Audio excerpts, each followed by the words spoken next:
There is a moment, often very quiet, when a woman realizes she is no longer willing to explain herself to be understood.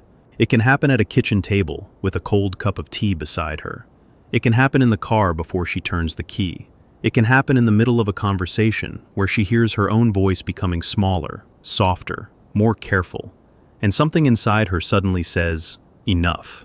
Not loudly, not dramatically, just enough.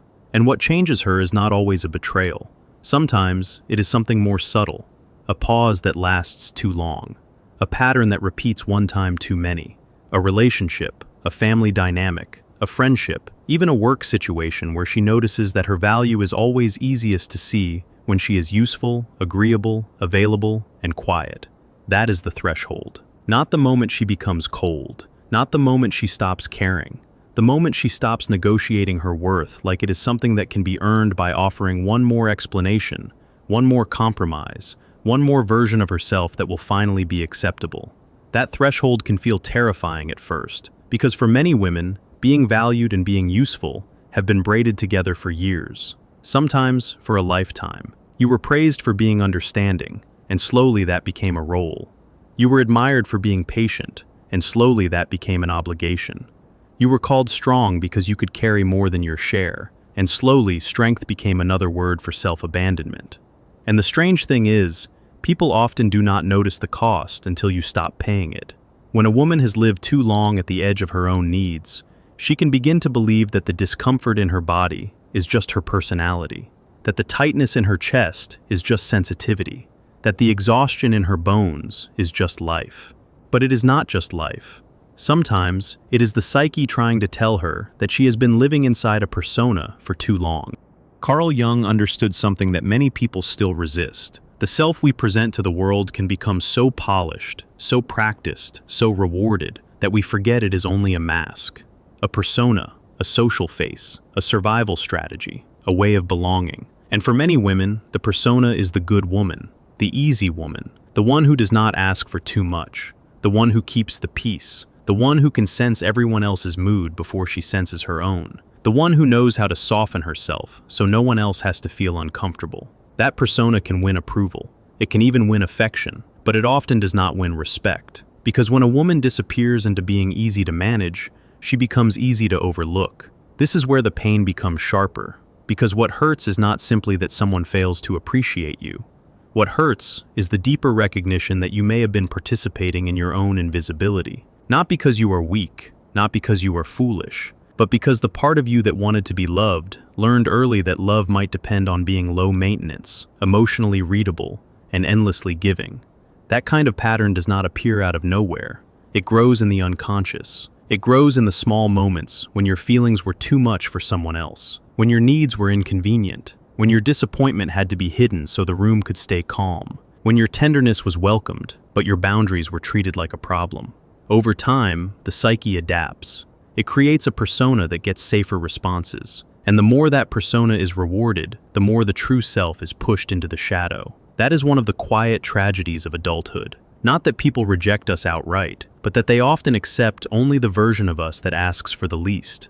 So you adapt. You become the woman who answers quickly, the woman who understands, the woman who makes it easy, the woman who gives second chances before anyone asks.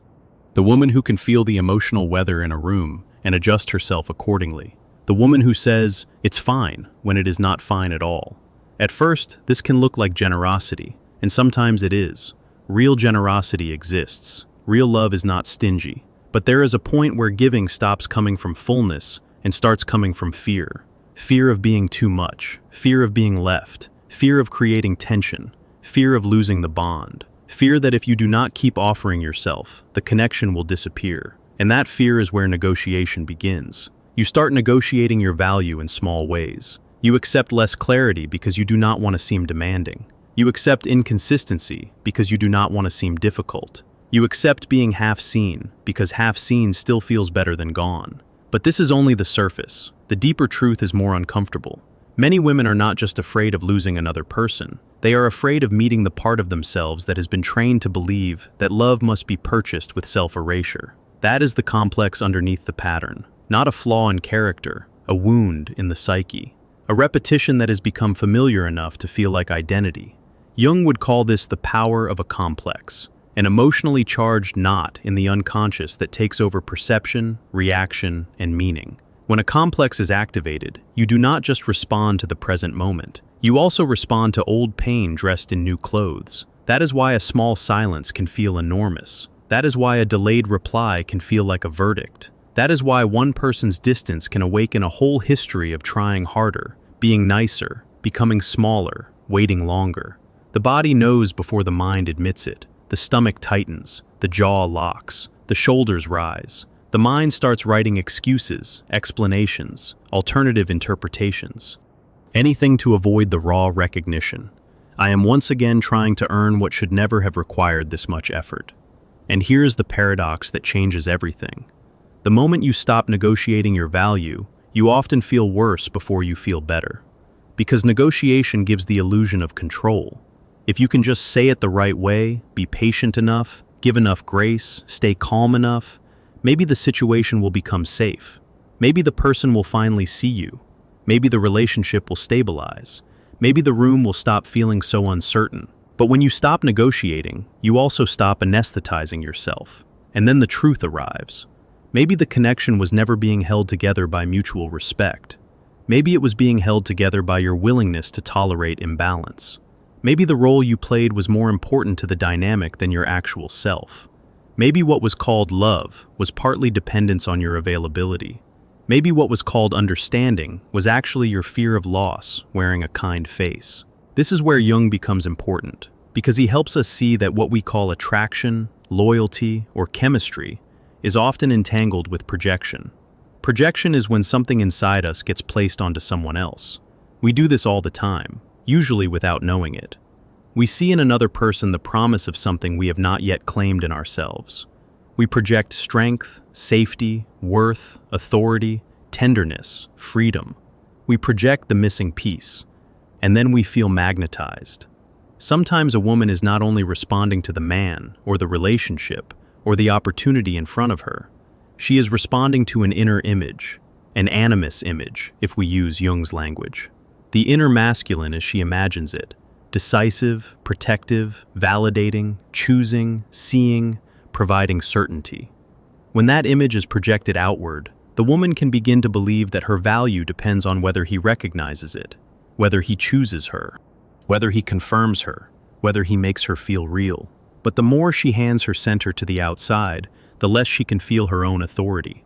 And the same is true in other forms, in family systems, in friendships, in work, in any place where a woman has learned to become the emotional atmosphere instead of the person inside it. She becomes the one who keeps things smooth, the one who absorbs tension, the one who can sense when others are uncomfortable and immediately tries to make it easier for them, the one who apologizes first, even when she is not the one who caused the rupture. That is not peace, that is adaptation. And adaptation, when it goes too far, becomes a prison with nice lighting. This is why the threshold matters, because there is a point where a woman's psyche begins to refuse the old arrangement. She may not know how to name it yet. She only knows that something feels false, that she is tired of being the version of herself that keeps everyone else comfortable while she grows more and more estranged from her own truth. Sometimes the first sign is not anger, it is silence. She does not announce a revolution. She simply stops reaching for the phone as quickly. She stops over-explaining. She stops rehearsing how to say what she already said 10 times before. She stops sending the second message, the softer message, the message that tries to rescue the moment from its own awkwardness. And then she feels the guilt, because guilt often appears when a boundary is new. The nervous system does not immediately know the difference between danger and unfamiliar dignity. If you have spent years making yourself smaller to keep the peace, then standing upright can feel like disobedience. That guilt is not always a sign that you are doing something wrong. Sometimes it is the echo of an old role losing its grip. The good woman role does not die gracefully. It complains. It whispers that you are being selfish. It says you are too much, too distant, too hard, too proud. It sends you back toward the old habit of smoothing everything over. It tries to make self-respect feel like cruelty. But self-respect is not cruelty. It is clarity. There is a difference between warmth and overextension. There is a difference between kindness and self-betrayal.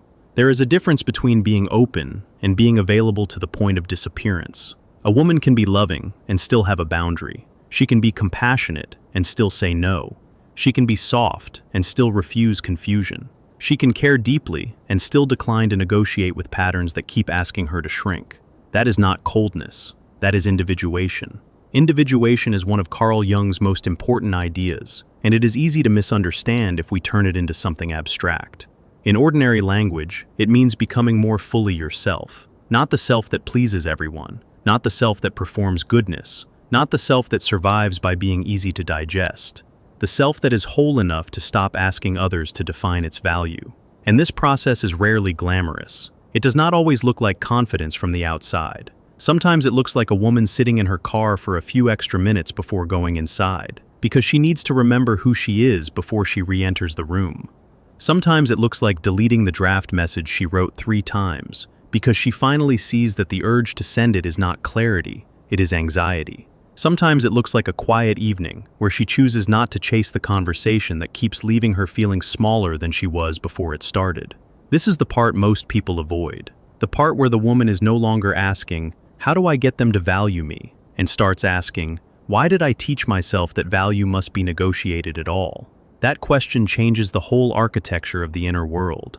Because once you ask it honestly, you begin to see the old bargain. You begin to see how often you made yourself convenient in exchange for the hope of being chosen. You begin to see how much energy went into being understood by people who were only ever prepared to meet the version of you that cost them the least. And this is where the shadow enters. The shadow is not simply the dark side. It is everything you have pushed away because it did not fit the role you had to play. Resentment, anger, desire, pride. The part of you that wants more. The part that is tired of being noble. The part that says, "I am done making myself small so that someone else can remain comfortable." For many women, the shadow contains the rage of years spent being reasonable. That rage can feel frightening because it does not arrive polished. It arrives honest. It says what the persona has been trained never to say. I am tired of being the one who understands. I am tired of being the one who adjusts. I am tired of being the one who waits. I am tired of being available to people who only know how to value what is easy to take for granted. When that shadow energy is denied, it leaks out as exhaustion, numbness, resentment, or sudden emotional collapse. But when it is acknowledged, it becomes information. It tells you where your life has been organized around self-abandonment. And once you see that, you cannot unsee it. You may still feel love. You may still feel attachment. You may still feel tenderness. But now there is something else in the room with you. Awareness. The beginning of dignity. The first clean line drawn in a long time. This is often the moment when the outside world reacts. People who were used to your flexibility may call you changed. They may say you are distant. They may say you are harder to read. They may say you are less available, less warm, less understanding than before. And they may be right. Because when a woman stops negotiating her value, she becomes less available to being consumed. That can unsettle the people who benefited from her overgiving. It can also unsettle the parts of herself that were built to survive by pleasing. So the threshold is not just relational, it is internal.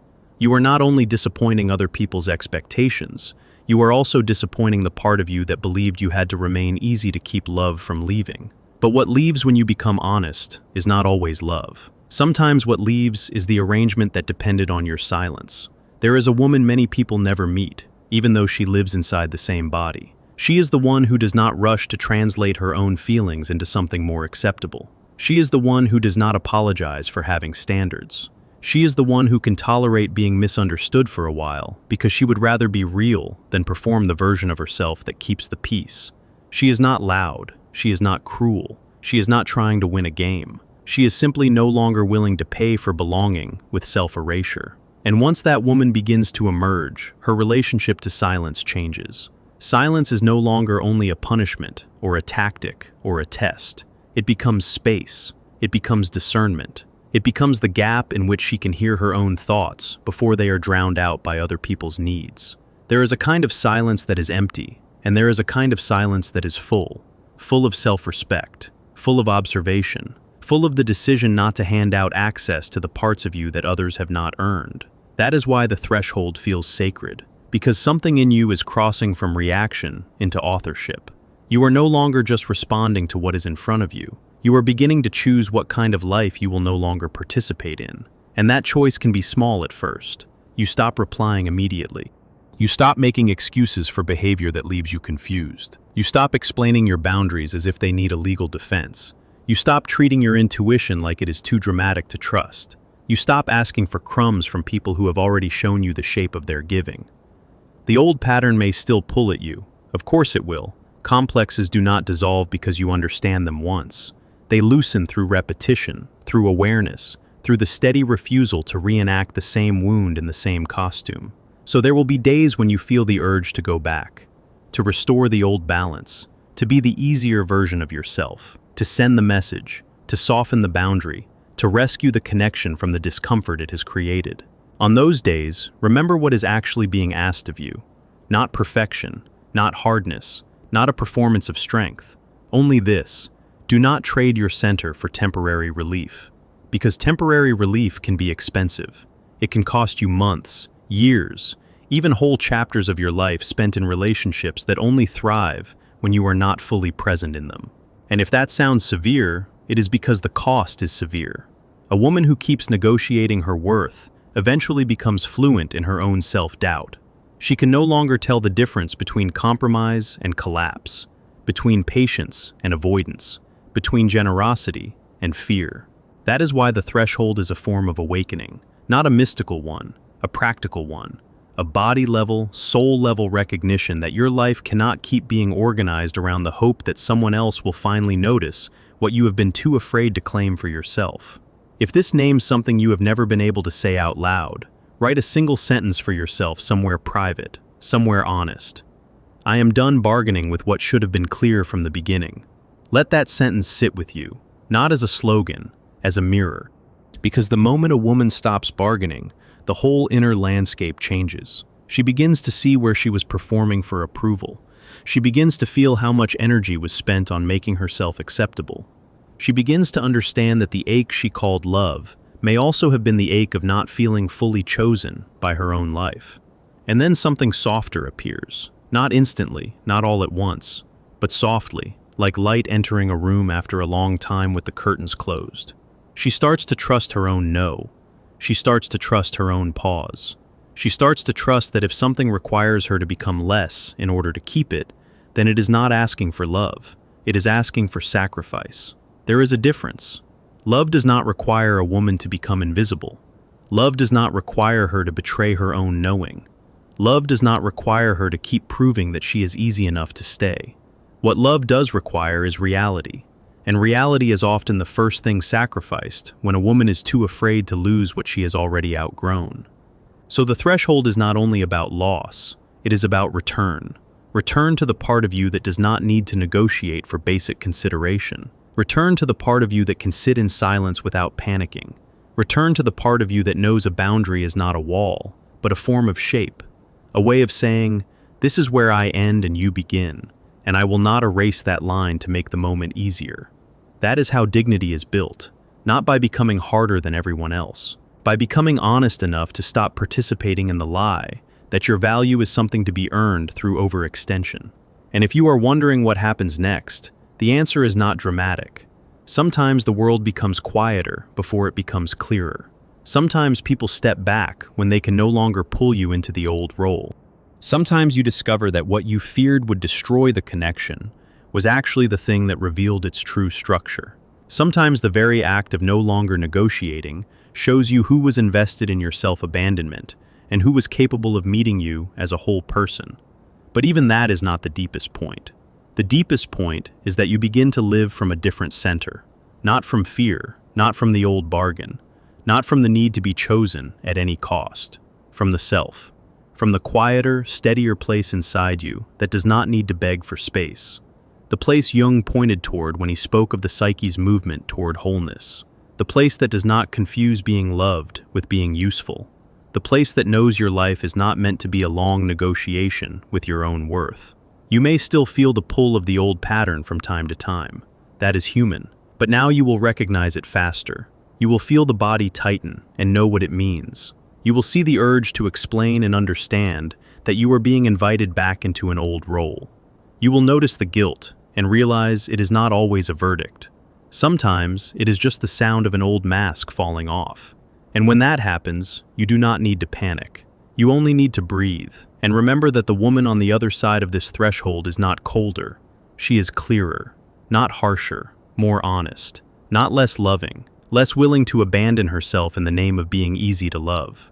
That is the real turning point. Not when everyone finally agrees with her, not when every relationship becomes perfect, not when every unanswered question is resolved. The turning point is when she no longer needs external permission to honor her own value. And from there, everything changes in small, irreversible ways. The way she answers, the way she waits, the way she listens to her own discomfort, the way she leaves a room without apologizing for taking up space, the way she can feel the difference between genuine connection and emotional habit, the way she no longer confuses being needed with being loved. That is the threshold, a silent doorway, a clean line, a woman standing in her own life without asking it to shrink around other people's expectations. And if there is one thing to remember when the old fear returns, let it be this. The moment you stop bargaining with your value, you do not become less available to love. You become less available to anything that depends on your disappearance. My value no longer needs to be proven. Keep that sentence close, not as armor, as remembrance. Because the woman who crosses this threshold does not need to chase what is real. She only needs to stop kneeling before what asks her to become less.